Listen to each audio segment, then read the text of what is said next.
تبارك الذي بيده الملك وهو على كل شيء قدير.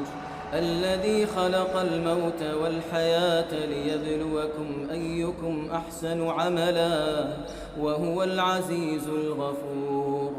الذي خلق 7 سماوات طباقا ما ترى في خلق الرحمن من تفاوت فارجع البصر هل ترى من فطور ثم ارجع البصر كرتين ينقلب إليك البصر خاسئا وهو حسير. ولقد زينا السماء الدنيا بمصابيح وجعلناها رجوما للشياطين وأعتدنا لهم عذاب السعير.